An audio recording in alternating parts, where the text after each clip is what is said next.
Shalom umat Tuhan GB Cempaka Mas dimanapun kita berada. Puji Tuhan, hari ini kita kembali beribadah online service GBI Cempaka Mas. Hari ini saya mengundang kita semua untuk memuji dan memuliakan nama Tuhan. Percaya sampai hari ini dia Tuhan yang bekerja. Haleluya, amin.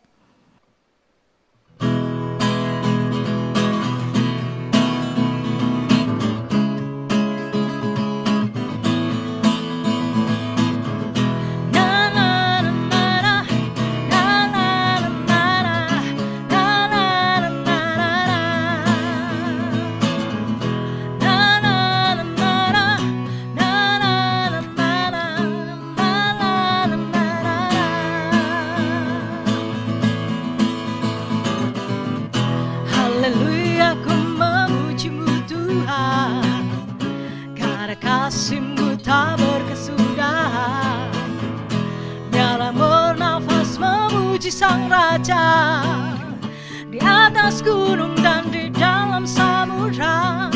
Tanganku ku angkat padamu, mensyukuri rahmat yang Kau beri.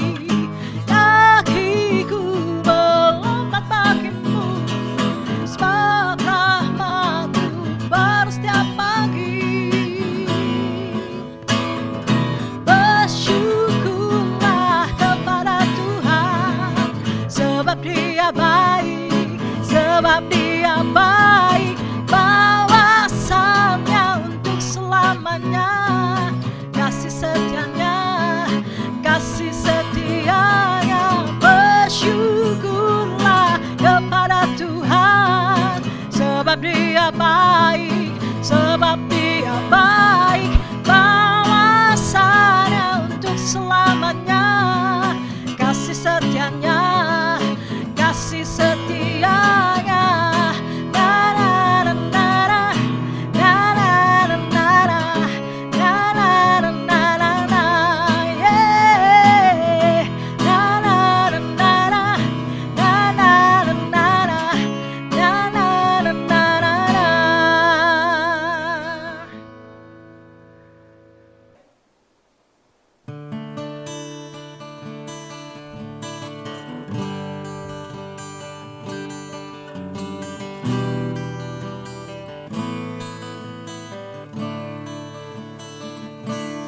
Yesus, Kau kebenaran yang menyelamatkanku.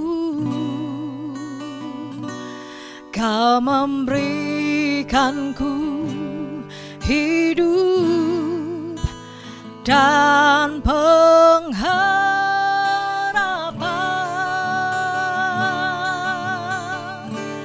Ku ikut kehendak-Mu, ku perlu anugerah-Mu untuk nyatakan janjiku kepadamu.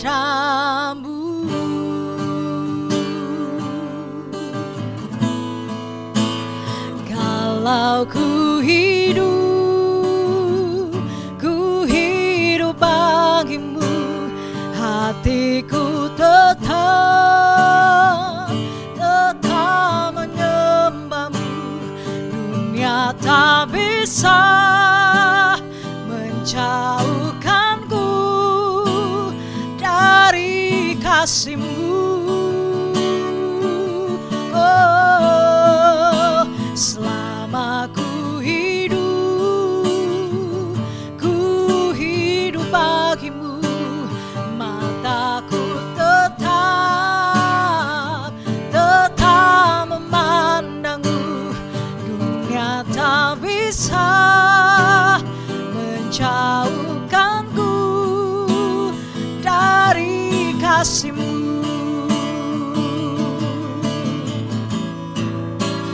Kalau ku hidup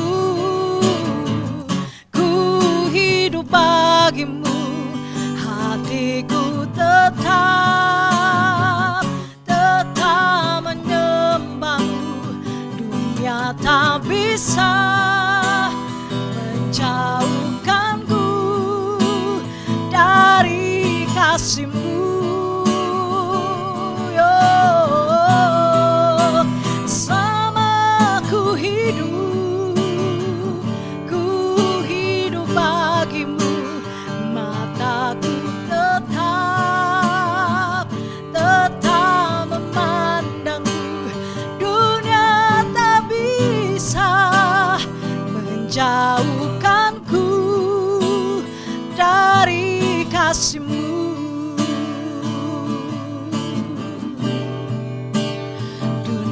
Dunia tak bisa menjauhkanku dari kasih-Mu.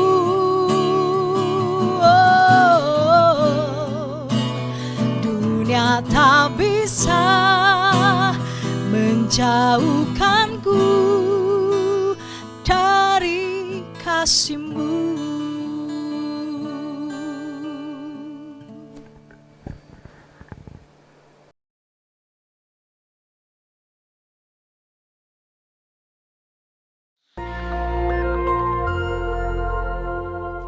Shalom.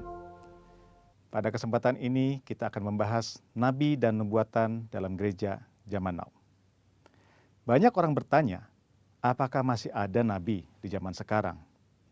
Dan apakah Tuhan masih berbicara kepada manusia sampai sekarang? Jika iya, berarti Alkitab masih harus ditambah dengan nubuatan para nabi zaman sekarang. Karena Alkitab perkataan Tuhan. Apakah benar begitu? Mengapa insan Pentakosta mengklaim bahwa manusia masih dapat mendengar suara Tuhan sampai sekarang? Bahkan mendorong orang percaya untuk mengusahakan agar dapat memiliki karunia bernubuat. Apakah ini Alkitabiah? Mari kita melihat apa yang Alkitab katakan mengenai hal ini. Di dalam Perjanjian Lama, Tuhan mengangkat para nabi sebagai saluran untuk menyampaikan pesan-pesannya kepada umat Allah. Mendengar apa yang disampaikan para nabi sama artinya dengan mendengar perkataan Allah sendiri. Bahkan nubuat para nabi memiliki otoritas untuk dicatat dan menjadi bagian dari Alkitab. Sementara itu, dalam Perjanjian Baru, Tuhan menunjuk para rasul sebagai saluran untuk menyampaikan pesan Tuhan. Dan seperti nabi-nabi dalam Perjanjian Lama, apa yang mereka sampaikan memiliki otoritas untuk dicatat dan menjadi bagian dari Alkitab. Rasul Petrus menulis, supaya kamu mengingat akan perkataan yang dahulu telah diucapkan oleh nabi-nabi kudus, dan mengingat akan perintah Tuhan dan juru selamat yang telah disampaikan oleh rasul-rasul kepadamu. Dari sini kita dapat menarik kesimpulan, para rasul dalam gereja mula-mula setara dengan para nabi dalam Perjanjian Lama. Apa yang mereka sampaikan melalui inspirasi Roh Kudus memiliki otoritas sebagai firman Tuhan.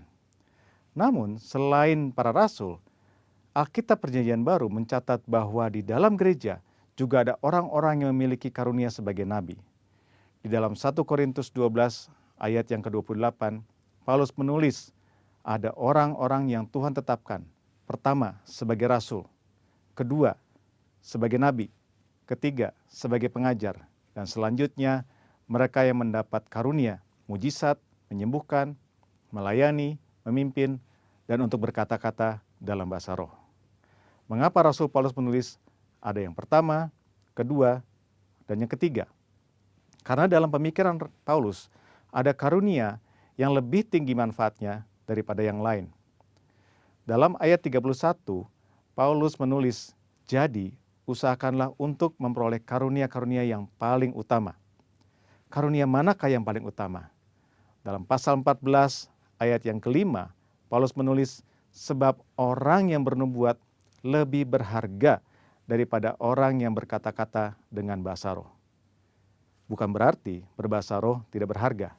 Karena Paulus sendiri berkata, aku mengucap syukur kepada Allah bahwa aku berkata-kata dengan bahasa roh lebih daripada kamu semua. Tetapi dalam hal membangun kepentingan jemaat, bernubuat lebih bermanfaat.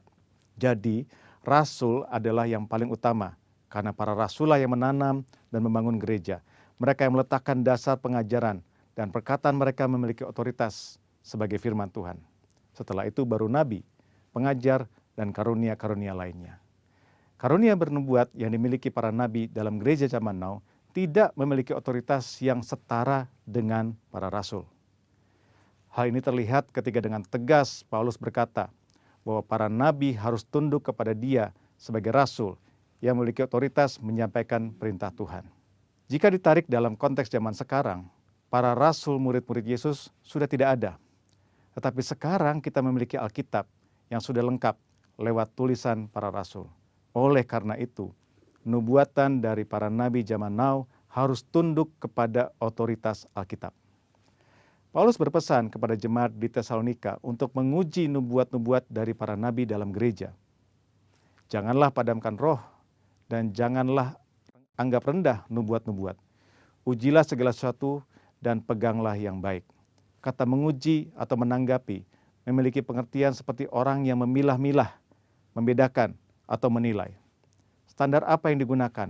Firman Tuhan. Lalu, jika nubuatan seorang nabi tidak lolos uji, apa konsekuensinya?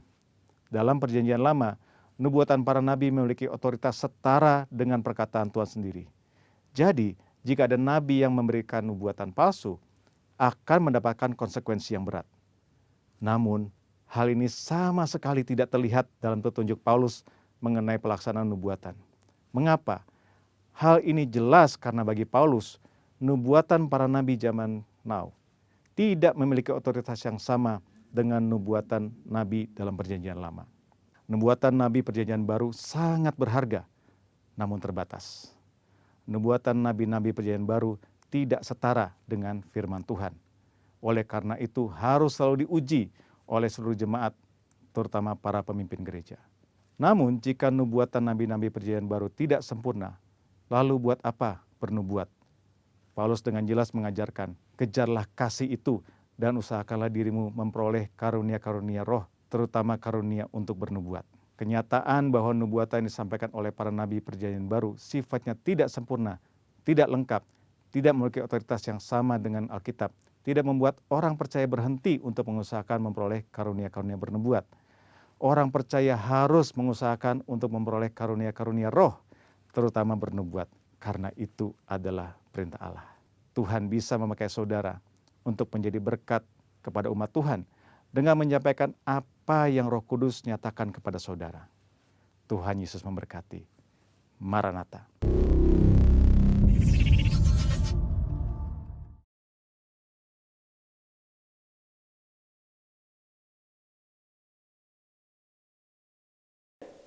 Shalom saudara yang dikasihi Tuhan dimanapun saudara berada, kita bertemu lagi dalam ibadah kita melalui online. Firman Tuhan di dalam Mazmur 18 ayat ke-7 berkata demikian, ketika aku dalam kesesakan, aku berseru kepada Tuhan, kepada Allahku aku berteriak minta tolong. Ia mendengar suaraku dari baitnya, teriakku minta tolong kepadanya sampai ke telinganya. Nah, Daud saudara mengajarkan kepada kita untuk kita selalu mengadakan hubungan dengan Tuhan, berteriak kepada Tuhan. Baru-baru ini kita ramai melalui medsos, ada satu cerita, yaitu seorang banker dari Portugal, Antonio Vieira Monteiro, seorang presiden direktur daripada Standard Bank Portugal. Anaknya bercerita bahwa papanya ini sepulang dari Italia kemudian terkena penyakit COVID-19. Dia berkata, kami dari keluarga kaya, tapi ayahku meninggal seorang diri, sulit untuk bernafas dan sepertinya tercekik. Untuk menghirup udara yang gratis itu susahnya luar biasa. Udara yang gratis. Saudara, dia menderita dengan sendirinya. Dan anak ini berkata begini, sedangkan harta yang kami miliki melalui ayah saya itu berlimpah, tetapi harta tidak bisa menolong papa saya. Apa yang kita pelajari dari kejadian ini? Pertanyaannya begini saudara, apa gunanya bergelimang harta, rumah mewah, posisi dan jabatan, kehormatan kalau ajal menjemput kita? Saya teringat dengan Amsal 11 ayat yang keempat berkata demikian, pada hari kemurkaan harta tidak berguna, tapi kebenaran melepaskan orang dari maut. Sekali lagi Amsal 11 ayat 4, pada hari kemurkaan harta tidak berguna, tetapi kebenaran melepaskan orang dari maut. Kalaulah hidup saudara melekat kepada Tuhan, ada kebenaran firman Tuhan dalam kehidupan saudara, hidup mati saudara dipegang oleh Tuhan. Tuhan yang pegang kendali kehidupan saudara dan saya.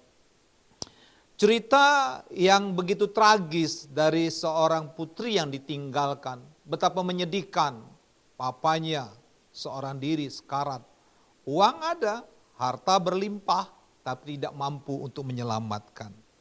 Nah saudara yang dikasihi Tuhan, saya teringat juga dengan cerita di dalam Lukas 16 ayat 19 sampai dengan ayat yang ke-31, bagaimana Lazarus seorang yang miskin dan seorang yang kaya.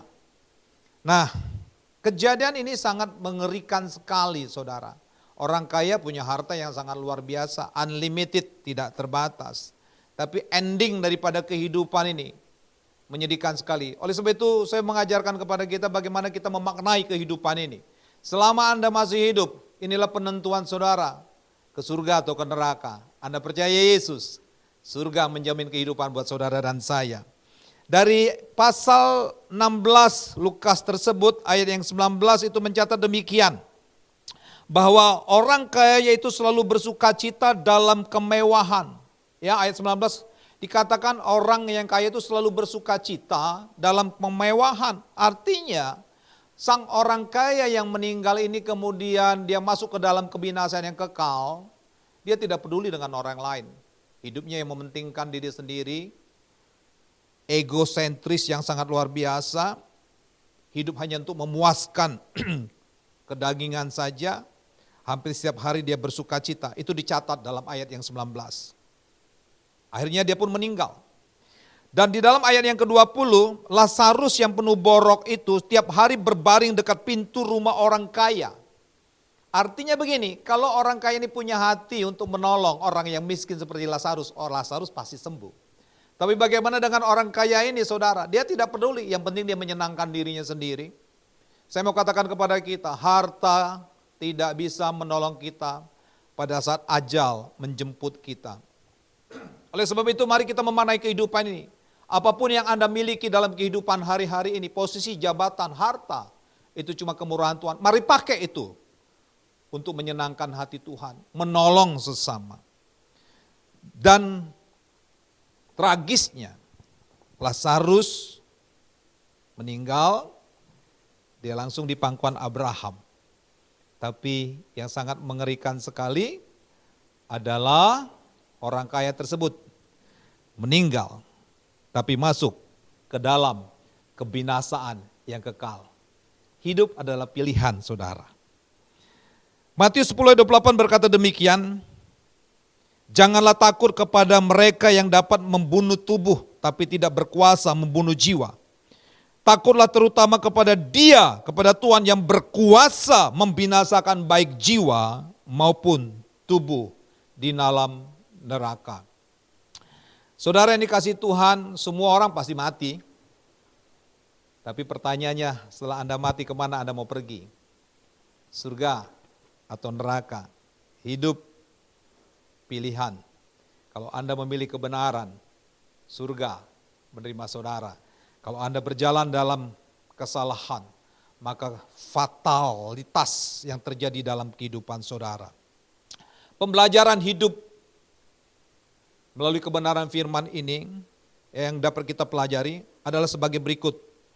Ya, kembali kepada Mazmur 18 tadi, kita baca ayat 19 dan 20, dikatakan demikian.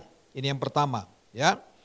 Ayat 19 dan 20 dikatakan mereka, ayat yang ke-19 dan 20, mereka menghadang aku pada hari sialku, tetapi Tuhan menjadi sandaran bagiku. Ia membawa aku keluar ke tempat lapang, Ia menyelamatkan aku karena Ia berkenan kepadaku.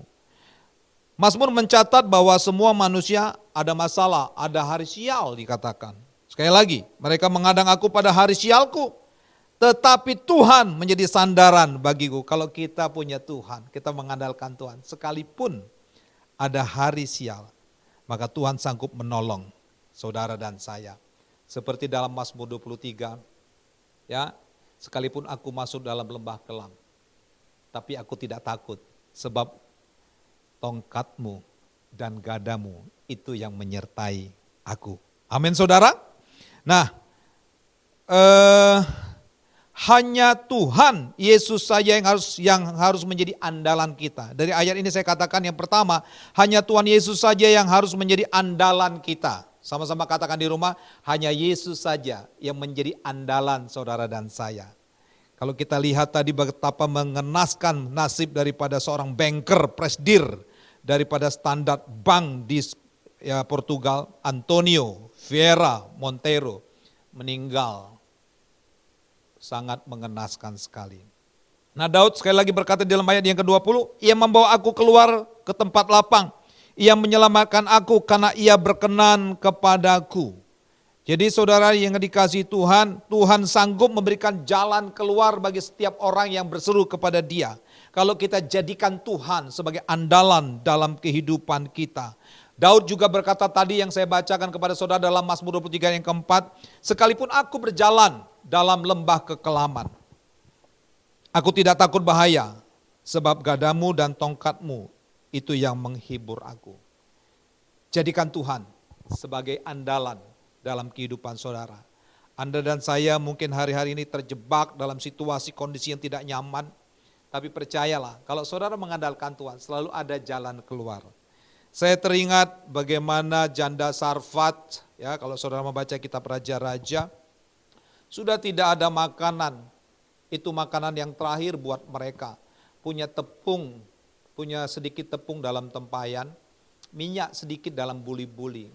Tetapi waktu mereka mengandalkan Tuhan, mereka percaya akan perkataan daripada Nabi Elia. Mereka ikuti firman Tuhan, lakukan tuntunan Tuhan. Maka solusi yang terbaik Tuhan berikan kepada saudara dan saya. Terima solusi yang terbaik kalau saudara percaya dan mengandalkan Tuhan. Setuju, katakan amin di rumah. Nah yang kedua saudara dari Mazmur 18 ayat 25 sampai yang ke-26 berkata begini. Mazmur 18 lagi ayat 25-26 dikatakan, karena itu Tuhan membalas kepadaku sesuai dengan kebenaranku, sesuai dengan kesucian tanganku di depan matanya. Terhadap orang yang setia, engkau berlaku setia. Terhadap orang yang tidak bercela, engkau berlaku tidak bercela. Poin yang kedua, janji Tuhan akan kita dapatkan sesuai dengan apa yang kita imankan. Sekali lagi, poin yang kedua, janji Tuhan akan kita dapatkan sesuai dengan apa yang kita imankan. Seperti Mazmur 18 ayat 20, ayat yang ke-25-26, ya. Karena Tuhan membalas kepadaku sesuai dengan kebenaranku, sesuai dengan kesucian tanganku di depan matanya. Kalau Anda percaya Yesus, terima Yesus sebagai Tuhan dan Juru Selamat dalam hidup saudara, maka saudara tidak perlu lagi takut mati masuk neraka, pasti surga menyertai saudara. Amin. Demikian juga dalam perjalanan kehidupan ini, selalu ada pertolongan, ada jawaban dalam kehidupan saudara dan saya kalau saudara setia kepada Tuhan. Yang perlu dicatat adalah begini saudara, Tuhan akan membalas sesuai dengan standar Allah. Tuhan akan membalas sesuai dengan standar Allah, bukan standar saudara. Jadi kita tidak bisa paksakan Tuhan, kita tidak bisa tipu Tuhan. Mungkin saudara, suaramu lah sangat luar biasa. Engkau tidak bisa menipu Tuhan dengan suara pujian penyembahanmu kalau karaktermu tidak benar. Kita nggak bisa klaim janji Tuhan. Kita menerima anugerah dan mujizat Tuhan kalau kita berjalan sesuai dengan firman Tuhan. Yang setuju katakan yes. Dan kemudian Tuhan tidak bisa kita perlakukan dengan seenaknya. Karena sekali lagi Dia membalas kepada orang yang setia kalau kita setia. Maka dalam kondisi hari-hari ini tetaplah setia kepada Tuhan, tetaplah taat kepada kebenaran firman Tuhan, tetaplah pegang janji firman Tuhan sebab Dia yang berjanji. Dia pasti menepati janjinya. Saudara, saya mau katakan kepada saudara, ikuti aturan main Tuhan. Ikuti aturan main Tuhan. Bangun yang Tuhan bangun. Robohkan yang Tuhan robohkan. Dosa harus kita robohkan dalam kehidupan kita. Ingat poin yang kedua, janjinya kita pasti dapatkan kalau kita berjalan sesuai dengan iman. Iman itu mengajarkan kebenaran, iman itu mengajarkan kesetiaan, iman itu mengajarkan dalam penderitaan sekalipun. Saya teringat bagaimana dengan Roma 8 ayat 35, Paulus. Apa yang bisa memisahkan aku dari kasih Kristus? Kekurangan, penindasan, ketelanjangan, tidak ada yang dapat memisahkan aku dari kasih Kristus. Itulah orang yang setia kepada Tuhan. Saya tutup dengan ayat ini saudara, Mazmur 18 lagi, ayat 29 berkata demikian. Karena engkaulah yang membuat pelitaku bercahaya. Sekali lagi, karena engkaulah Tuhan sang pemilik kehidupan yang membuat pelitaku bercahaya. Tuhan Allahku menyinari kegelapanku. Wow, ini perkataan profetik, perkataan iman dalam kegelapan sekalipun Tuhan sanggup membuat jalan hidup saudara menjadi terang. Jangan takut dalam kehidupan, jangan takut terhadap COVID-19, jangan takut terhadap situasi yang tidak menentu. Tapi pegang janji firman Tuhan. Demikian yang perlu saya sampaikan kepada saudara, hanya Tuhan yang harus saudara andalkan. Yang kedua, janji Tuhan kita dapatkan kalau kita tetap beriman kepada Dia. Mari kita berdoa di dalam ibadah ini. Bapak, kami bersyukur buat pagi hari yang indah ini di tanggal 17 Mei 2020. Anugerah Tuhan cukup buat setiap kami. Kami mau melekat, kami mau mengandalkan Tuhan. Aku berdoa siapapun engkau di dalam rumahmu hari-hari, dalam keluargamu. Aku katakan sebagai hamba Tuhan, jangan takut ketika engkau mengandalkan Tuhan. Pasti ada jalan keluar. Yesus, nama di atas segala nama yang sanggup menyelamatkan, yang sanggup menolong saudara dan saya. Dia sanggup memulihkan sakitmu, dia sanggup menyembuhkan sakitmu, dia sanggup memulihkan ekonomimu, dia sanggup menyelesaikan setiap persoalan yang ada dalam kehidupanmu. Janji Tuhan itu ya dan amin. Aku berdoa dalam nama Yesus, Tuhan nyatakan kemuliaan-Mu bagi seluruh jemaat Cempaka Mas, seluruh umat-umat Tuhan dimanapun mereka berada, seluruh hamba Tuhan, berkati mereka. Orang yang mengandalkan Tuhan tidak akan sia-sia. Iman kami kepadamu Tuhan, biarlah semakin hari semakin menyenangkan hati-Mu.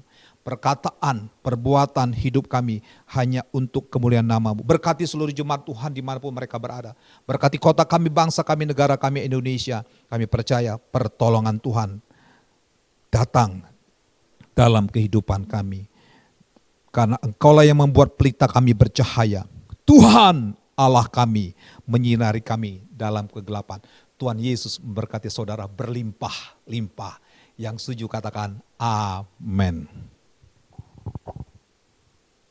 Terima kasih untuk ibadah online GBI Cempaka Mas pada pagi hari ini. Berkati hamba-Mu Pak Fernando yang sudah menyampaikan kebenaran firman-Mu. Biar firman ini boleh menjadi rema di dalam kehidupan kami masing-masing. Dan berkati juga buat gembala pembina kami beserta keempat wakilnya. Urapi, berkati dimanapun hamba-Mu melayani. Kami percaya tanda-tanda ajaib kuasa mujizat akan menyertainya. Dan berkati juga gembala CK9 dan seluruh hamba Tuhan yang ada. Terima kasih.